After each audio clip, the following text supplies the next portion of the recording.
Now that we're all 6 feet apart in the room, I can take off my mask. Hi, my name's Bill Gouveia, and I'd like to take a few minutes to do something I've been doing for more than 45 years, and that's talk to you, my fellow citizens of Norton, about something really important that affects our town. In this case, the upcoming town charter and the choice on whether or not to adopt it, which will be on the ballot on April 10th. Let me say right off, I'm not representing anyone here but myself. I don't represent the Charter Commission. I'm not representing any political committee dedicated to passing or defeating anyone or anything. And other than being a lifelong resident of Norton, I have no personal stake in this issue. I just want what's best for Norton. When it comes to Norton Town government, I have considerable experience. I spent 15 years on your town finance committee. I was elected 3 times to your Board of Selectmen, now the Select Board.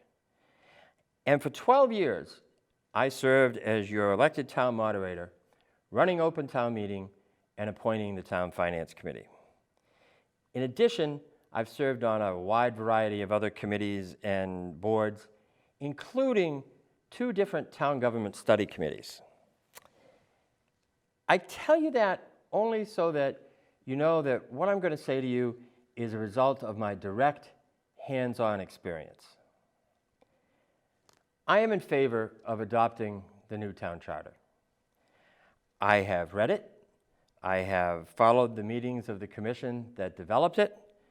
I participated in public input on it. And while I don't agree with every single thing in it, I strongly believe it's a step in the right direction and a huge improvement in Norton Town government. I believe it will provide more and better representation for every citizen, more accountability from elected officials, and more professional guidance and leadership. And it will give taxpayers a better value for their tax dollar. Of course, as often happens, these improvements bring changes that are difficult and evoke a strong emotional reaction from many. Chief among those changes is the elimination of open town meeting, the legislative system of government we have used for centuries. I happen to love town meeting. I grew up with it. Even after I came to believe that Norton had outgrown it, I remained an active participant in it. I served 4 terms as your town moderator before retiring and ran dozens of town meetings. And believe me, you don't voluntarily run town meeting unless you really love it. But the time has come. We are not the town of less than 10,000 people we were when I attended my first town meeting in 1974. Oh my God, that sounds old. We are now over 20,000 people. Our total expenditures are over $60 million when everything is figured in.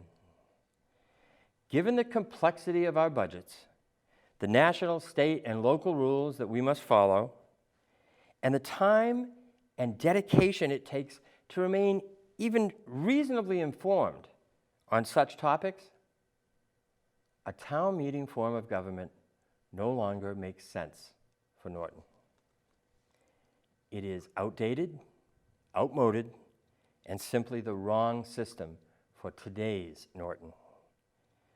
Gathering a few hundred people at a school auditorium or a football field on an evening or a weekend and expecting them to be that familiar with the intricate details of these complex issues is unfair to them and unfair to the town.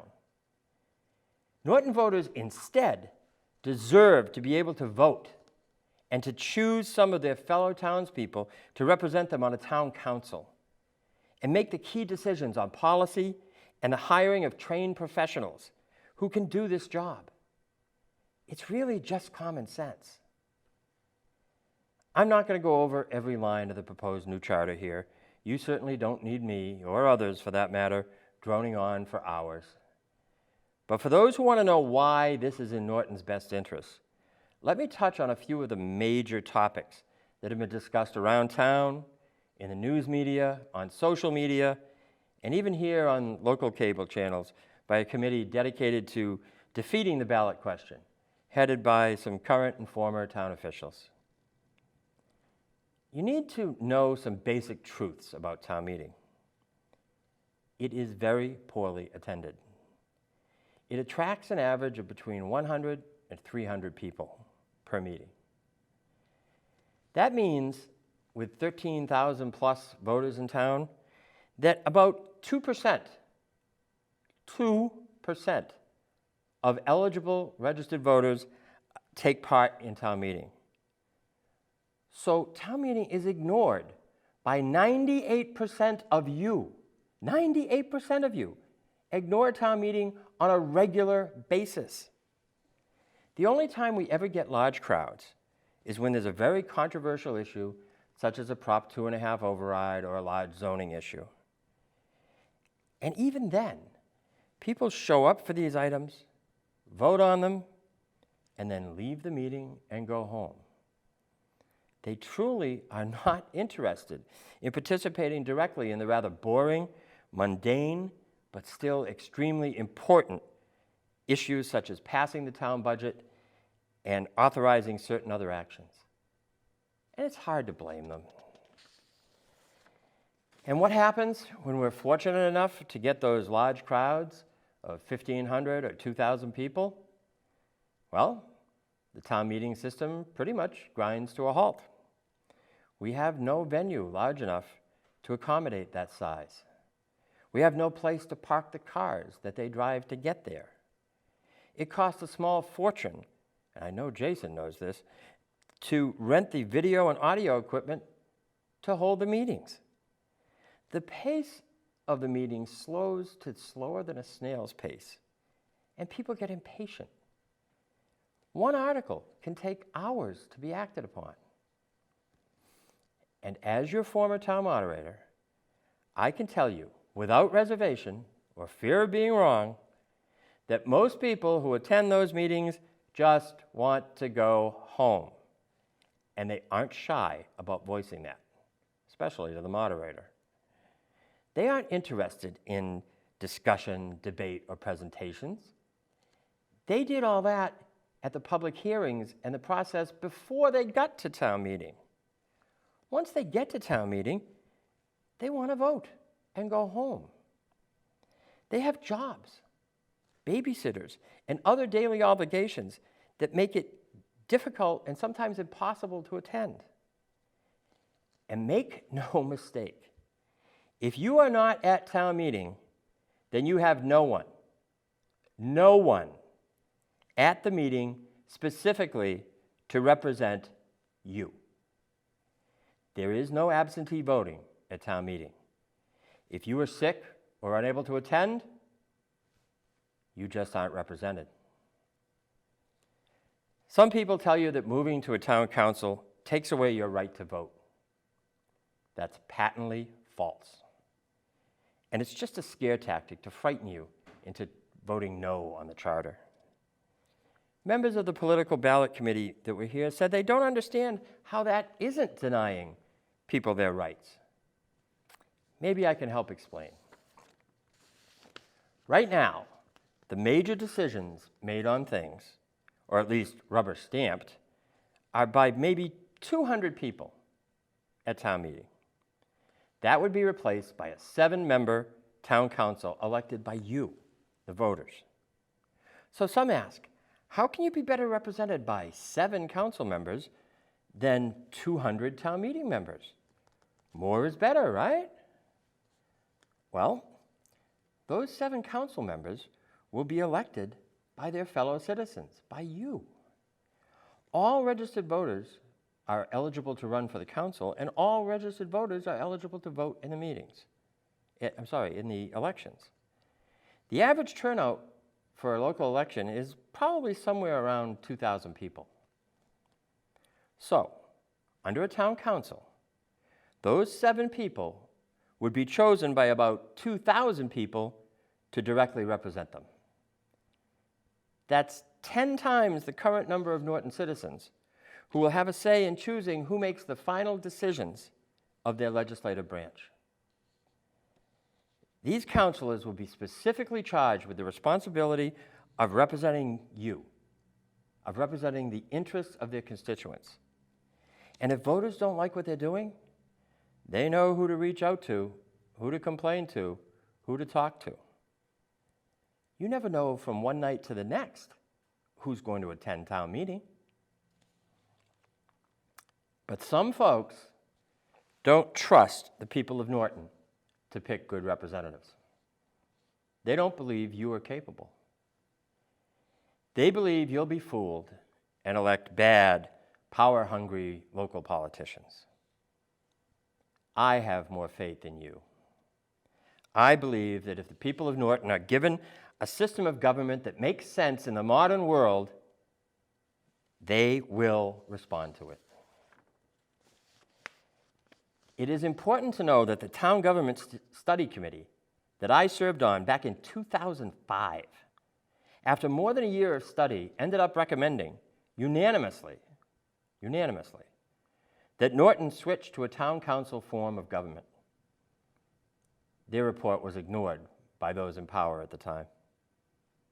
This current Charter Commission also voted unanimously to recommend a town council system after more than 18 months of intensive study of all options. Folks, this is not a new concept. It's been under consideration for at least 2 decades. It's not rushed. The comment was made by a former selectman on these channels that he would rather have a bad vote by a town meeting than a good one by a town council. I think that displays the mindset of many of the opponents to this charter. Their top priority is not improving local government, but rather desperately clinging to the current one at all costs. I understand they believe town meeting is a true democracy, and they highly value that. So do I. But at some point, you have to acknowledge and recognize the fact that we are too big a community to be governed efficiently in this manner. It's also been brought up that the town council would be elected at large and not by precincts. Concern has been expressed that parts of town might be left out if all the councilors are elected from certain parts of the community. You know, it's strange. I don't recall town meeting attendance ever being restricted to precincts in Norton, or anyone suggesting it. Today, you could have a town meeting of 100 people in Norton, and 90 of them could all be from the same precinct. Are we deeply concerned about that? Nor do I ever recall our select board being restricted to precincts or anyone calling for that to happen. When former Selectman Kimball points out the alleged precinct problem, as he did on these channels, please understand that at one time, 2 or perhaps even 3 of our 5 selectmen, including Mr. Kimball, not only were from the same precinct, they lived on the same street. Where was this deep and abiding concern for representation by precinct back then? I don't recall anyone saying, we've got to do something about this Board of Selectmen. They could all be elected from the same precinct. It seems to be a new phenomenon. It's a red herring designed to scare you. So is the idea espoused by some that you will be investing too much power in a, quote, unelected, unquote, town manager under the new charter. The town manager position is unelected today under the old charter. It's always been unelected. Right now, what we have is called a strong town manager system. It is true that under the new charter, there will be additional responsibilities and powers added to the town manager's duties. But to suddenly start scaring people about an unelected town manager when we've had unelected town managers now for more than 30 years? It's misleading and a distraction. And let's remember, this town manager will be hired, supervised, and can be fired by the 7 townspeople elected by you. One of the anti-charter political ballot committee members that taped the discussion here made the statement that the new town charter is, quote, 1,000% about overrides, unquote. And anyone who thinks otherwise is mistaken. Let me be absolutely clear about this. That statement is false. It's not true. And he can call it his opinion if he wants, but the facts clearly show that opinion is wrong. Maybe even 1,000% wrong. Overrides have to be voted on by the entire town on a ballot at a town election under the current system. That does not change under the proposed charter. It's a state law. Every single override, even if you adopt the charter, still has to be approved by a ballot vote of everyone. And it still also has to be approved by the legislative branch of government, which under the new charter would be the town council instead of a town meeting. But you still have the final say by voting an election. No vote at an election, no override. The Charter Commission never really concentrated on overrides. There was very little discussion about overrides because the impact of the charter on overrides is minimal, at best. To say that this charter is 1,000% about overrides is pure BS. Politics at its worst. It's false. Anyone who has paid any attention to this process knows this, or should know it. There are a lot of other issues I could discuss and other misrepresentations I could dispute, but I've taken up enough of your time. Let me close by stating that although not perfect, this charter would be a huge step forward for Norton. It would bring us into the modern world and into a system of government that most municipalities in this country use today. And despite those who say otherwise, we can make changes to this system as we learn from it once it's adopted. There is a mechanism in it to amend the document as we grow. We changed town meeting over the years. We can change the charter going forward. Folks, if you've ever complained about town government, about how unresponsive it is, how cumbersome, how unrepresentative it is, this is your chance to do something about that. This charter is the result of tremendous work by regular people you elected for the purpose of coming up with changes to make things better for all of us. This charter addresses not all, but a lot of the problems that have plagued this town for decades. Now is your chance to do something about your complaints. It's time to back up your words with actions. Don't let this opportunity pass. I urge everyone in town to come out and vote on April 10th. And I strongly urge you to support the new town charter, to vote yes on it, to move Norton forward and improve your town government. This is a great community, a growing community, a changing community. We need to let Norton be what it has the potential to be, instead of trying to force it into somebody's idealized version of what it used to be. Don't be afraid of change. That's why I'm here, on my 65th birthday, no less, to urge you to do something good for your community and vote yes for the town charter. I'm Bill Gouveia. Thanks for listening. We'll see you around town.